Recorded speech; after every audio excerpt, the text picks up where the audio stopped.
नमस्कार दोस्तों, स्वागत है आपका आर.के. वर्ल्ड में। दोस्तों, हम लोग सातवाहन राजवंश पर चर्चा कर रहे हैं। गौतमी पुत्र सातकर्णी के विषय में हम लोगों ने पिछले वीडियो में चर्चा किया था और ये देखा था किस तरीके से धीरे धीरे करके गौतमी पुत्र सातकर्णी ने एक बड़े भूभाग पर अपना साम्राज्य स्थापित कर लिया था।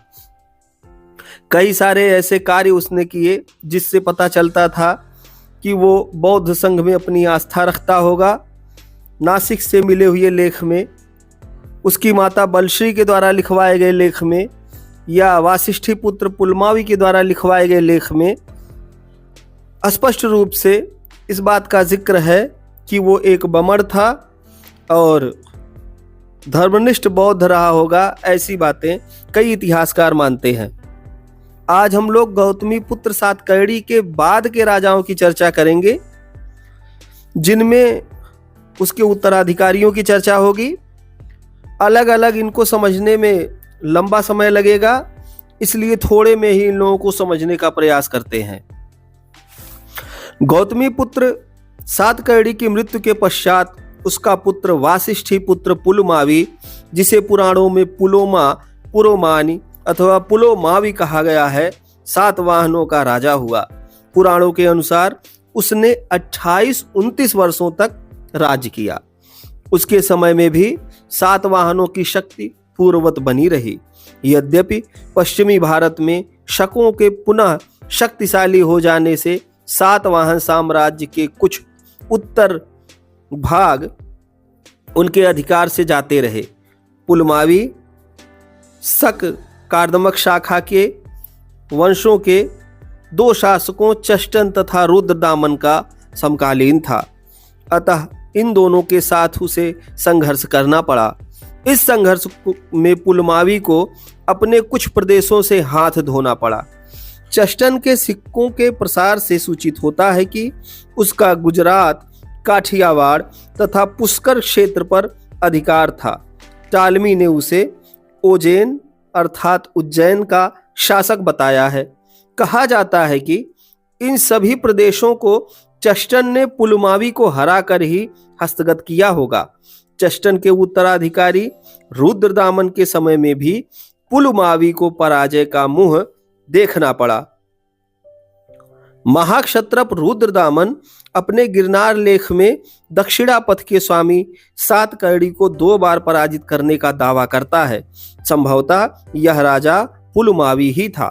इस समय तक शकों ने कुकुर, सुराष्ट्र, मरु, स्वभ्र, अवंती तथा आकर के प्रांत पर पुनः सातवाहनों ने छीन लिया था, परंतु दक्षिण की ओर सातवाहन साम्राज्य का विस्तार हुआ। पुलमावी अकेला सातवाहन राजा है जिसका उल्लेख अमरावती से प्राप्त एक लेख में हुआ है। कृष्णा नदी के मुहाने के प्रदेश से उसके बहुसंख्यक सिक्के मिले हैं। संभवतः इसी समय वेलारी पर भी सातवाहनों का अधिकार हो गया था।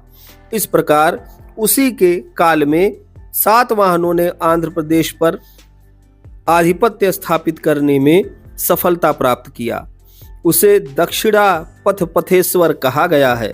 उसके कुछ सिक्कों पर 2 पतवारों वाले जहाज का चित्र बना हुआ है, जो सातवाहनों की नौशक्ति के पर्याप्त विकसित होने का प्रमाण है।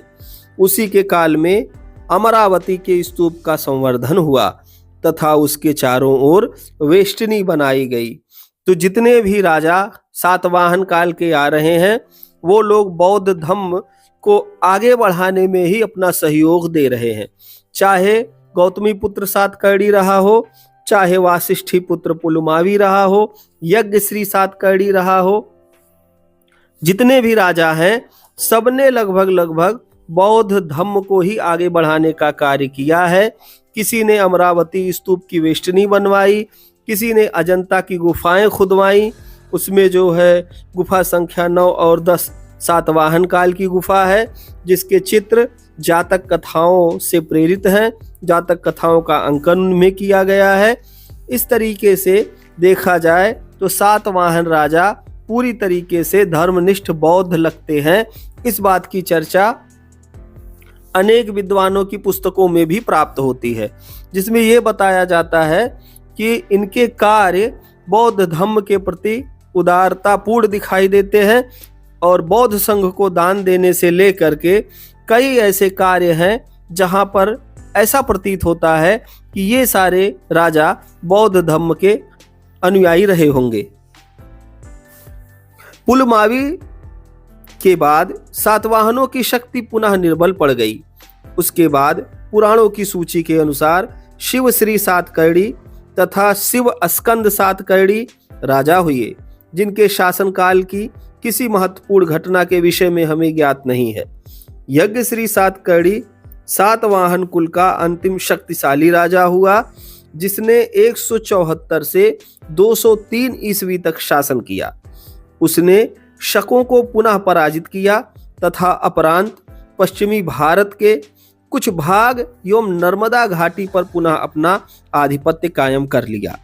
आंध्र प्रदेश के गुंटूर जिले में उसके शासनकाल के 27वें वर्ष का एक लेख मिलता है, जिससे पता चलता है कि उसने पूर्वी तथा पश्चिमी दक्कन के ऊपर शासन किया था। नासिक तथा कन्हेरी से उसके शासनकाल के क्रमशः 7वें तथा 16वें वर्ष के लेख मिलते हैं। गुजरात, काठियावाड़, मालवा, मध्य प्रदेश तथा आंध्र प्रदेश से उसके चांदी के बहुसंख्यक सिक्के प्राप्त होते हैं। यज्ञश्री ने कुल 27 वर्षों तक राज्य किया था।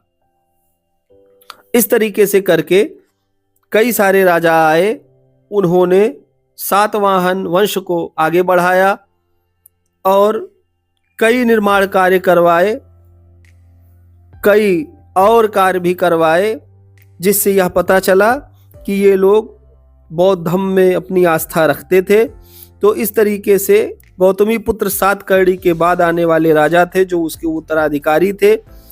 और आगे के वीडियो में हम लोग देखेंगे कि सातवाहन साम्राज्य का विनाश कैसे हुआ। आज हम लोगों ने गौतमी पुत्र सातकर्णी के उत्तराधिकारियों की चर्चा की। आशा और उम्मीद है कि आप लोगों को सातवाहन वंश के विषय में जानकारी प्राप्त हो रही होगी। आप लोग अंत तक इस वीडियो में बने रहे, इसके लिए आप सभी लोगों का बहुत बहुत धन्यवाद।